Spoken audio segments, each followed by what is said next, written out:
நம்மளோட பெப்பர் சிக்கனை பாருங்க, நான் பார்க்கவே எவ்வளோ ஒரு சூப்பராக இருக்கு. டேஸ்ட் பார்த்தீங்கன்னா அந்த அளவுக்கு சூப்பராக இருக்கும். சிக்கனும் நல்லா சாஃப்டாக வெந்திருக்கும். இன்னைக்கு நம்ம சூப்பரான பெப்பர் சிக்கன் தான் செய்ய போகிறோம். எப்படி செய்யலான்னு பார்க்கலாமா?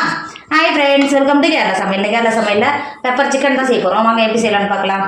நான் 2 கிலோ சிக்கன் எடுத்திருக்கேன். 2 கிலோ சிக்கனை நல்லா கழுவிட்டு தண்ணியெல்லாம் வடிகட்டி எடுத்து வந்திருக்கேன். இன்றைக்கி நம்ம பெப்பர் சிக்கன் தான் செய்ய போகிறோம். சிக்கனாக மாற்றி வச்சுக்கோங்க. அடுத்த ஒரு பாத்திரம் வச்சுக்கோங்க. ஒரு 3 டேபிள் ஸ்பூன் எண்ணெய் சேர்த்துக்கோங்க. எண்ணெய் சேர்த்து எண்ணெய் நல்லா சூடாயிடுச்சு. ஒரு அன்னாச்சி பூ, 2 துண்டு பட்டை, ஒரு 10 கிராம்பு, 1 டேபிள் ஸ்பூன் பெருஞ்சீரகம் சேர்த்து கொடுத்துக்கோங்க. பட்டை, கிராம்பு, பெருஞ்சீரகம் சேர்த்து நல்லா பொரிஞ்சு வந்துடுச்சு. இந்த ஸ்டேஜில் 2 டேபிள் ஸ்பூன் இஞ்சி பூண்டு பேஸ்ட் சேர்த்துக்கோங்க. சேர்த்துட்டு எண்ணெயிலே ஒரு 2 செகண்ட் நல்லா வதக்கிக்கோங்க. இப்போ பாருங்கள், ஒரு 2 செகண்ட் நல்லா கிண்டி கொடுத்துட்டு இஞ்சி பூண்டு பச்சை வடைலாம் போயிடுச்சு. 5 பெரிய சைஸ் வெங்காயத்தை பொடியாக கட் பண்ணி வச்சுருக்கேன். இப்போ சேர்த்து கொடுத்துக்கோங்க. பெப்பர் சிக்கன் செய்யறதுக்கு எக்ஸ்ட்ரா வெங்காயம் சேர்த்தா மட்டும்தான் இதோட டேஸ்ட்டும் அந்தளவுக்கு சூப்பராக இருக்கும். சேர்த்து கொடுத்துக்கோங்க. அது கூடவே ஒரு 10 பச்சை மிளகாயை 2 கட் பண்ணி வச்சுருக்கேன். இப்போ சேர்த்து கொடுத்துக்கோங்க. பச்சை மிளகாய் சேர்த்து கொடுத்துட்டு 2 டேபிள் ஸ்பூன் உப்பு சேர்த்துக்கோங்க. உப்பு சேர்த்து வெங்காயத்தை வதக்கும் போது சட்டுன்னு வதங்கிடும். உப்பு சேர்த்துட்டு ஒரு 10 நிமிஷத்துக்கு வெங்காயம் கலர் மாதிரி வரைக்கும் வதக்கிக்கோங்க. இப்போ பாருங்கள், நம்ம வெங்காயம் சேர்த்து எந்த அளவுக்கு நல்ல கலர் மாதிரி வதங்கி வந்திருக்கு பார்த்தீங்களா? இந்த அளவுக்கு வதங்கினாவே போதும். இப்போ மசாலா சேர்த்துக்கோங்க. 4 டேபிள் ஸ்பூன் மல்லித்தூள் சேர்த்துக்கோங்க. 3 டேபிள் ஸ்பூன் மல்லித்தூள் சேர்த்துக்கோங்க. 2 டேபிள் ஸ்பூன் மிளகுத்தூள் சேர்த்துக்கோங்க.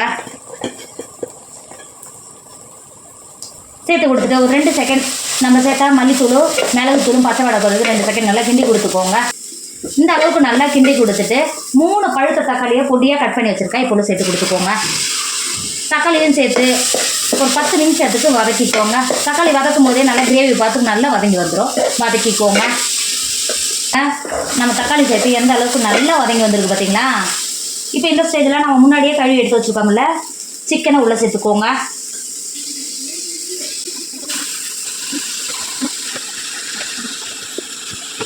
சிக்கனை சேர்த்து கொடுத்துட்டு நம்ம சேர்த்த மசாலாவோட ஒரு டைம் நல்லா கிண்டி கொடுத்துக்கோங்க.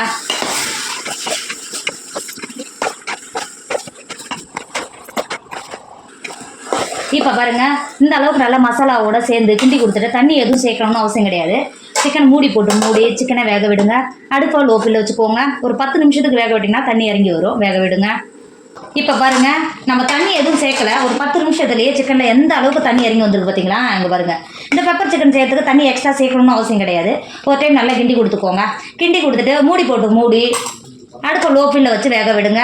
நல்லா தண்ணியெல்லாம் வற்றி நல்லா சிக்கன் நல்லா சாஃப்டாக வெந்து வரும். வேக விடுங்க. இப்போ பாருங்கள், சிக்கன் எந்த அளவுக்கு நல்லா வெந்து நல்லா ட்ரை ஆகி வந்துருக்கு பார்த்தீங்களா? இப்போ ஒரு டைம் நல்லா கிண்டி கொடுத்துக்கோங்க. இந்த அளவுக்கு நல்லா கிண்டி கொடுத்துட்டு லாஸ்ட்டாக ஒரு டேபிள் ஸ்பூன் மிளகுத்தூள் சேர்த்துக்கோங்க. சேர்த்துட்டு ஒரு டைம் கிண்டி கொடுத்துக்கோங்க. கிண்டி கொடுத்துட்டு இந்த ஸ்டேஜில் உங்கள்கிட்ட மல்லித்தழை கட் பண்ணி சேர்த்துக்கோங்க. என்கிட்ட இல்லை, அதனால் நான் சேர்த்துக்கல. ஒரு டைம் நல்லா கிண்டி கொடுத்துக்கோங்க. கிண்டி கொடுத்துட்டு இறக்கிக்கோங்க. நம்மளோட பெப்பர் சிக்கன் சூப்பராக ரெடி ஆகிடுச்சு. இதோட டேஸ்ட் பார்த்தீங்கன்னா அந்த அளவுக்கு சூப்பராக இருக்கும். நீங்கள் வீட்டில் குழந்தைங்களாம் செஞ்சு கொடுத்தீங்கன்னா சளி பிடிச்சிருந்தா சட்டுன்னு சரியாயிடும். கண்டிப்பாக நீங்களும் ட்ரை பண்ணுங்கள். என்னோட வீடியோ உங்களுக்கு பிடிச்சிருந்தா உங்கள் ஃப்ரெண்டு உங்கள் ஃபேமிலிக்கு ஷேர் பண்ணுங்கள். மறக்காமல் கேரளா சமையல் சப்ஸ்கிரைப் பண்ணிக்கோங்க. தேங்க்யூ.